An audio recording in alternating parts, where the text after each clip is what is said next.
Good morning class. आज का हमारा टॉपिक है एडियाबेटिक प्रोसेस, जो आपका दिया हुआ है। ठीक है, तो इसको ध्यान से आप लोग समझिएगा। इसके पहले जो भी हम टॉपिक्स पढ़ चुके हैं उनको अच्छी तरीके से में भी आप लोग समझ चुके होंगे। एडियाबेटिक प्रोसेस क्या होता है, पहले हम डेफिनेशन पढ़ते हैं इसकी।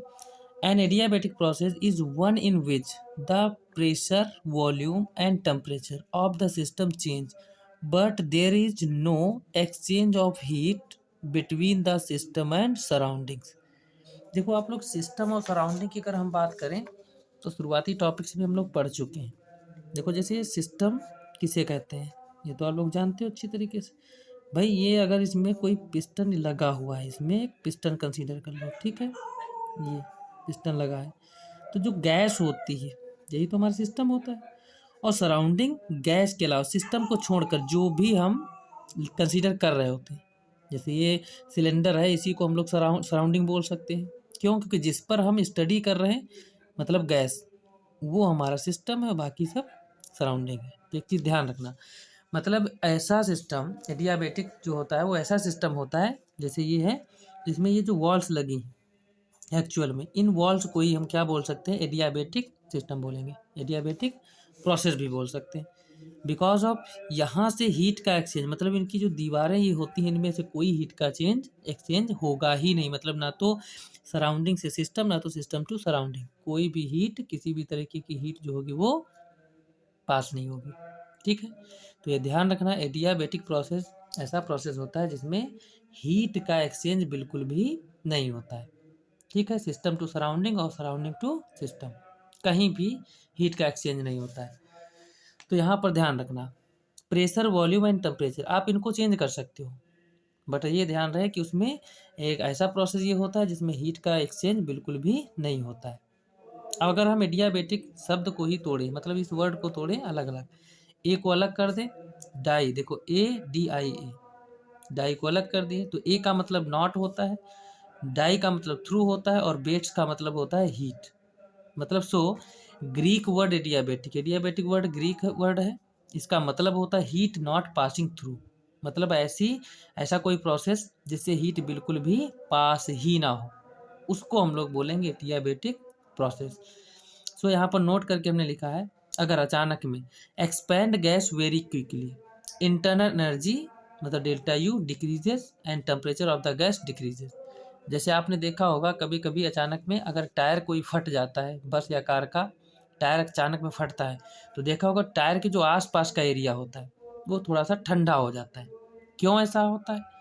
क्योंकि देखो अचानक में जब एक्सपैंड होती है गैस, जब टायर फटता है तो गैस क्या करती है, एक्सपैंड होना स्टार्ट होती है, तो ये अचानक में निकलती है। तो इसका मतलब जो गैस की इंटरनल एनर्जी होती है वो डिक्रीज होती है, और जब इंटरनल एनर्जी डिक्रीज करेगी तो टेम्परेचर भी क्या करेगा, डिक्रीज करेगा। इसी वजह से टायर के आसपास का एरिया क्या होता है, जो रीजन होता है वो ठंडा पड़ जाता है। अगर टेम्परेचर डिक्रीज ना करे तो फिर वो गर्म रहेगा, बट ऐसा नहीं होता है, टेम्परेचर क्या होता है, राइज कर जाता है, मतलब डिक्रीज करता है, सॉरी, टेम्परेचर क्या होता है उस टायर के चारों तरफ का डिक्रीज कर जाएगा, जिसकी वजह से हमको ठंडा फील होता है।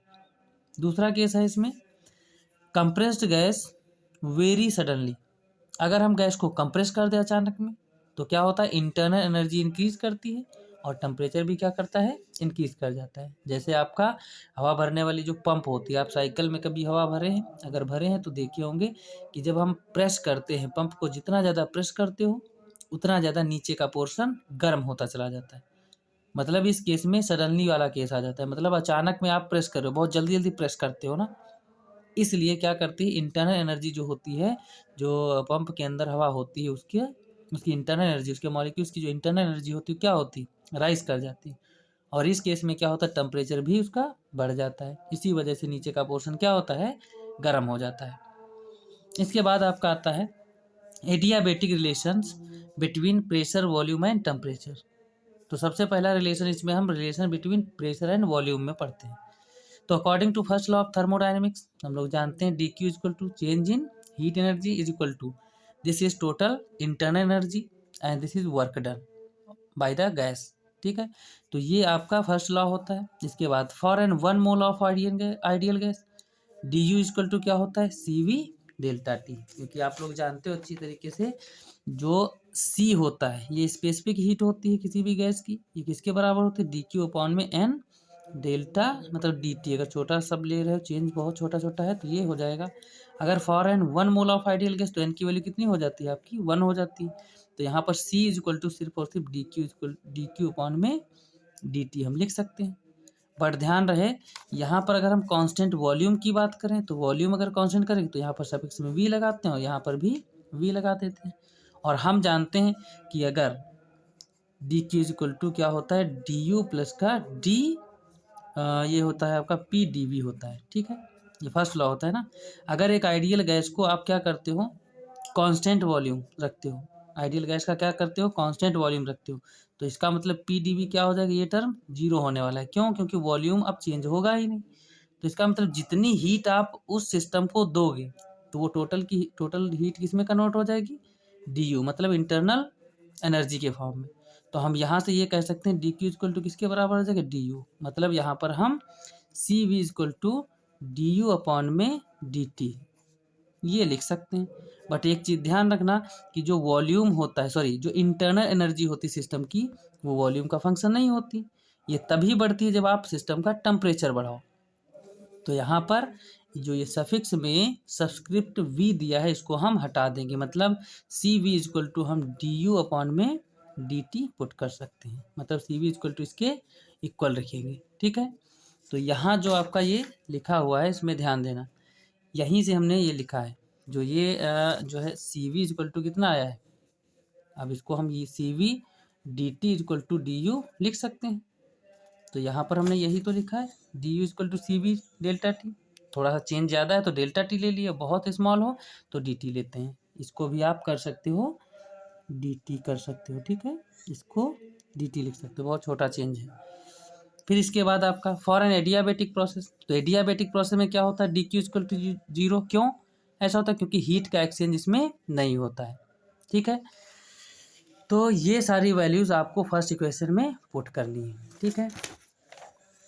तो जब पुट करोगे तो ये आपकी इक्वेशन बनेगी कौन, C V D T plus का P D V equal to, यहाँ डी क्यू है तो डी क्यू बराबर जीरो पुट करना है, और पी वी इक्वल टू क्या होता है आपका R T for an ideal gas, n equal to 1 इसमें पुट किए क्योंकि 1 मोल हम कंसीडर किए।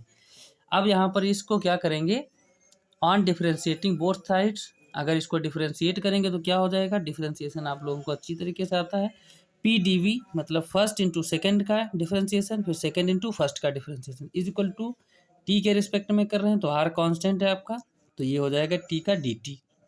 अब यहाँ से हम क्या करेंगे, डी टी की वैल्यू आर को इधर डिवाइड कर देंगे जाके, तो ये आपकी डी टी की वैल्यू मिल जाएगी। इसके बाद ये डी टी की वैल्यू आपको इसमें पुट कर देना है, देखो यहाँ पर हमने पुट किया, फिर क्या किया अंदर मल्टीप्लाई कर दिया, मल्टीप्लाई किए हैं तो C V P D V, C V V D P plus का पी आर डी वी। अब इसमें हमको क्या करना है, इस टर्म को देखो इसमें कौन कौन कॉमन मिल रहा है, सी वी प्लस का आर, मतलब ये वाला टर्म और ये वाला टर्म एक साथ रख के यहाँ पर पी डी वी हमने कॉमन लिया, सी वी प्लस आर लिख रख दिए। For an Mayer's formula C P minus C V equal to R होता है, यहाँ से हम क्या किए हैं सी वी प्लस आर, इसको अगर इधर ले गए देखो यहाँ पर तो सी पी की वैल्यू निकाली, ये वैल्यू यहाँ पर पुट कर देना है, पुट करेंगे तो ये फाइनल इक्वेशन मिलेगी। अब on dividing both side C V P V से क्या करेंगे, इस इक्वेशन को पूरी दोनों तरफ आपको डिवाइड कर देना। जब डिवाइड करोगे तो ऐसा कुछ रिलेशन मिलेगा, सी वी से कट जाएगा, वी से कट जाएगा, डी पी अपॉन पी बचेगा ये, फिर यहाँ पी कट जाएगा, सी पी अपॉन में सी वी, इसको हम लोग गामा पुट कर सकते हैं, this is molecularity of a gas, C P upon C V, इन दोनों का जो रेशियो होता है वो मॉलिकुलरिटी कहा जाता है, ठीक है। तो यहाँ पर देखो गामा भी पुट किया और ये D B by D V बचा, और ये आपका sorry D B by V बचा, और ये डी बी बाई वी है, यहाँ पर सफिक्स मल्टीप्लाइड बाई किससे, gamma, C P upon C B की जगह पर हम लोग गामा पुट कर दी। अब इसका क्या करेंगे, ऑन इंटीग्रेटिंग बोथ साइड, दोनों तरफ क्या करेंगे, इसको इंटीग्रेट कर देंगे, तो इसका डी पी अपॉन पी हो जाएगा, ये जो लिखा है इंटीग्रल का पहले साइन लगाओ, ठीक है। फिर डी पी अपॉन पी जो है इसका हो जाएगा लॉग बेस ई पी, फिर गामा इसका भी हो जाएगा लॉग बेस ई वी, ये जीरो मतलब यहाँ पर कोई कांस्टेंट कंसीडर कर लेंगे, ठीक है। जबकि इंटीग्रेशन करते हैं तो एक कोई कांस्टेंट आता ही है। फिर यहाँ पर ये क्या करते हैं, लॉगरिथम की प्रॉपर्टी होती है, जो पहले टर्म होता है ये पावर में इसकी चला जाता है, ठीक है। तो यहाँ पर लॉग ए प्लस का लॉग बी, तो इसको क्या करेंगे, आपस में मल्टीप्लाई कर देंगे। log a इंटू बी होता है, log a इंटू बी, ये फार्मूला बन गया। इसको रखेंगे। अब यहाँ से जब आपको पी वी मतलब log हटाना है तो हमेशा याद रखना जो सफिक्स में ये होता है ई, जो बेस ई दिया है, इसके हमेशा जो ये कांस्टेंट होगा, अगर P V to the power gamma ये हम लिखेंगे और यहाँ से log हटाएंगे। log हटाने पर ये जो इक्वल में दिया होता है ये हमेशा बेस के मतलब जो बेस यहाँ दिया है इसकी पावर में जाता है। मतलब P V equal to P V to the power gamma equal to E to the power C. यहाँ पर देखो ई था, ये पावर जो इधर इक्वल में दिया था ये हमेशा पावर में चली जाती है। इसको कोई अदर कांस्टेंट मान लो कि, तो फाइनली हम लोग कह सकते हैं P V to the power gamma equal to K. ठीक है, ये लॉग की प्रॉपर्टी होती है, याद रखना कि लॉग बेस ई ए प्लस का लॉग बेस ई बी, अगर ऐसा दिया है तो इसको हम लिख सकते हैं लॉग बेस ई दिया है ए इंटू बी, ये रिलेशनशिप होती है। ठीक है, और हमेशा याद रखना अगर लॉग में suppose that log e x is equal to 2 दिया है तो हम यहाँ से अगर x की वैल्यू निकालना चाहें तो x इज इक्वल टू, ये ध्यान रखना जो इक्वल में दिया है वो हमेशा e टू द पावर में जाएगा, मतलब e का एक्सपोनेंट बनेगा, e टू द पावर 2 हम ऐसा लिखेंगे। ठीक है, x की वैल्यू हमारी e टू द पावर 2 बनेगी। वही चीज़ हमने यहाँ पर लिखा है कि यहाँ जब हमने log हटाया तो P V to the power gamma और e to the power c हो गई। देखो ये लिखा है, इसको अदर कोई कांस्टेंट मान लिए। ठीक है, तो ये हमारा प्रेशर और वॉल्यूम में एडियाबेटिक रिलेशन आ जाता है। ठीक है, तो इसको आप लोग अच्छी तरीके से कर लेना। इसके बाद अगला जो हमारा टॉपिक है वो आता है आपका relation between pressure and temperature. ये आपका टॉपिक जो है कल होगा। Thank you class.